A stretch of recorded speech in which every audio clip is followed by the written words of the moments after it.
जवान होती लड़की पर सभी की नज़र होती है। परिवार के जितने भी रिश्तेदार थे वे अक्सर पापा से कहते थे, बिटिया बड़ी हो रही है, आप शादी के लिए देखिए। कभी दादी कहती थी, बिटिया बड़ी हो रही है, अब अच्छा लड़का देखना शुरू करो। पिताजी हाँ तो कर देते लेकिन ध्यान नहीं देते थे। धीरे धीरे मैंने इंटर पास कर लिया और ग्रेजुएशन शुरू हो गया। मैं बाहर शहर में रहने लगी।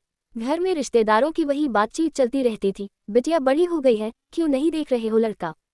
समय गुजरता गया और पापा व भैया दोनों बस सुनते रहे, लेकिन कोई कदम नहीं उठाते थे। धीरे धीरे ग्रेजुएशन फाइनल ईयर आ गया और मैं 20 साल की हो चुकी थी। आगे मुझे कुछ समझ नहीं आ रहा था, लेकिन मैं अपना समय बर्बाद नहीं करना चाहती थी, इसलिए मैंने ऑप्टोमेट्री में एडमिशन ले लिया और कंप्यूटर भी सीखने लगी। कुछ महीनों बाद एक रोज मैंने पापा को किसी से मेरे लिए लड़का पूछते हुए सुना। तब मैंने खुद पापा से पूछा, अब आप लड़का क्यों पूछ रहे हैं? जब पहले कई रिश्ते आए थे तब आपने किसी को नहीं देखा। अब वे सब लड़के शादी कर चुके हैं और अब आप पूछ रहे हो, ये समझ में नहीं आया। तब पापा ने मुझे जो जवाब दिया वो मेरे लिए बहुत महत्वपूर्ण था। उन्होंने कहा, तब तुम इंटर कर रही थी, तुम मजबूत नहीं थी। इंटर के बाद तुम शायद अपने जीवन में मुश्किल भरे दिन आने के बाद सही फैसले नहीं ले पाती।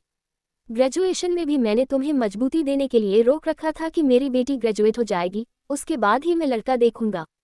और अब तुम ऑप्टोमेट्री कर रही हो। अब मुझे पता है कि अगर मेरी बेटी को जीवन में कभी आर्थिक तौर पर मजबूत होना होगा तो वह स्वेच्छा से खड़ी हो जाएगी। मेरी बेटी रिश्ते में बंधेगी जरूर, पर रिश्ते की घुटन बर्दाश्त करने के लिए नहीं, रिश्ते को प्रेम से सिंचित करने के लिए। या कभी जीवन में ऐसा कोई पल आ गया जिसमें वह अकेली पड़ गई, तो वह अपने जीवन को स्वाभिमान से जी सकेगी। पापा की ये बातें उस वक्त तो मेरी समझ में नहीं आई थी, पर अब समझ में आ रही हैं। सच में, बेटियों की महंगी शादी भले न करो, पर उन्हें काबिलियत जरूर दो। कभी उनकी पढ़ाई उनके ससुराल वालों के भरोसे मत छोड़ना, खुद पढ़ाना और फिर ही शादी करना। नौकरी करना जरूरी नहीं, पर इतना काबिल बना देना कि वे बुरे वक्त में अपने हुनर का उपयोग कर सके और किसी के सामने हाथ फैलाने के लिए मजबूर न हों। बहुत सी बेटियां आज भी ना चाहते हुए अपने भविष्य को लेकर बुराई भरे ससुराल से इसीलिए नहीं निकल पाती कि वे आगे क्या करेगी, या पति के ना होने पर लाचार हो जाती हैं और अपने बच्चों को अच्छी शिक्षा दिलाना मुश्किल हो जाता है। बेटियों को विवाह के लिए नहीं, बल्कि उन्हें मजबूत बनाने के लिए उचित शिक्षा और हुनर जरूर सिखाएं।